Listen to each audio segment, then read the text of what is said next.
Bonjour. Voici la prise 1, comment arroser des astis de plantes. C'est pas dur. Premièrement, ouvre ton esti de champleur, puis laisse-la couler asti. Après ça, écoute bien. Bon, je veux juste te montrer, Val, une plante qui est vraiment sèche. Ça commence, tu te rends compte que la terre est comme décollée un peu du pot. Je ne sais pas si on voit, si tu vois bien, mais il y a comme à peu près peut-être 1 ou 2 millimètres. Fait que là, ce que tu fais, c'est que tu les mets dans le cygne. Tu vois, j'ai mis mon bouchon dans le fond. Moi, c'est sûr que chez nous, là, le signe, c'est pour te le montrer parce que moi, c'est dans le bain que je fais ça parce que sinon, je passerais la journée à arroser ça. Fait que là, on met ça dans le signe.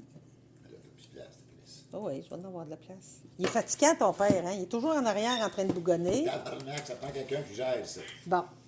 Puis là, tu rouvres la champlure, tu mets de l'eau, mais ce que je fais, dans ce cas-là, parce que c'est des petits pots, fait que quand le cygne va commencer à se remplir, les pots vont commencer à se lever, je remplis les pots pour qu'il y ait de la pesanteur.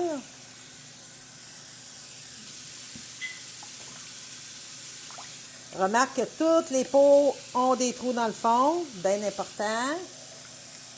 Je voulais te montrer quelque chose, mais je l'ai oublié, mais je vais te le montrer après. Ton 30 secondes d'arrosage que tu disais, là, que tu attendais que ça coule par en dessous avant d'arrêter. Souvent, à cause que la terre est sec et que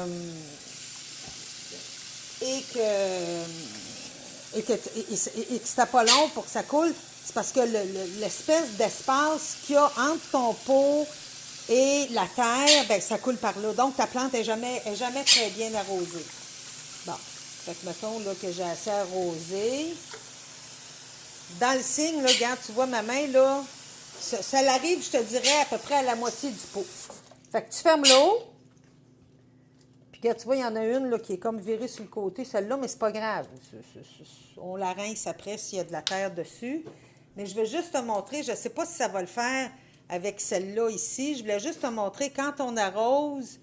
Là, je vais juste tasser la caméra un petit peu, là.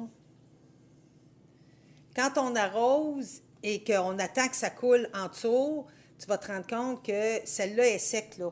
Fait que je vais te le faire. Bon, tu vois, j'ai rempli le pot. Là, j'attends que ça dégoûte.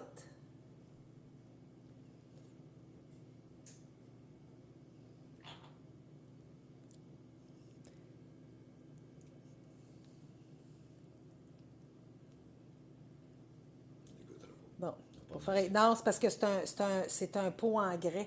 C'est pour ça que ça... Attends un peu, je vais aller en chercher un autre. C'est parce que c'est un pot en grès, fait que lui, il absorbe l'eau.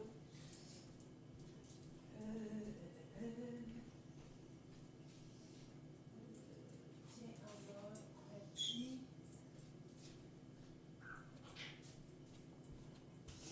Ça sera pas long, elle est allée dans son esti de serre.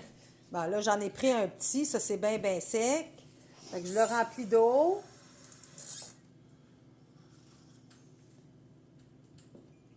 Regarde, tu vois, ça dégoûte déjà en dessous du pot. Mais ça, là, c'est parce que ça coule entre la terre et le pot. Donc, ta plante n'est jamais arrosée. Ce qui fait que ben, les plantes qui ont besoin d'eau, comme le brugmansia, ben, le brugmansia prend beaucoup d'eau.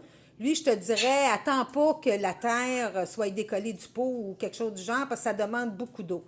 Mais c'est ça l'erreur que beaucoup de personnes font parce qu'ils pensent que la plante a été arrosée. Parce que même si ton pot est un peu plus pesant, c'est pas grave, c'est qu'il n'y a pas eu assez d'eau. Fait que là, tu vois, ça va tremper. Je vais laisser, moi, c'est parce que là, je fais d'autres choses au travers, là. Fait que je vais laisser tremper peut-être un gros 20 minutes. Et après ça, je vais laisser goûter un 15-20 minutes. Puis après ça, je replace mes plantes. Et à ce moment-là, tu es sûr qu'ils ont été bien arrosés parce que tu leur as donné de l'eau et par le dessus et la terre a pris l'eau par le fond. Ça fait que, écoute, je te souhaite bonne chance.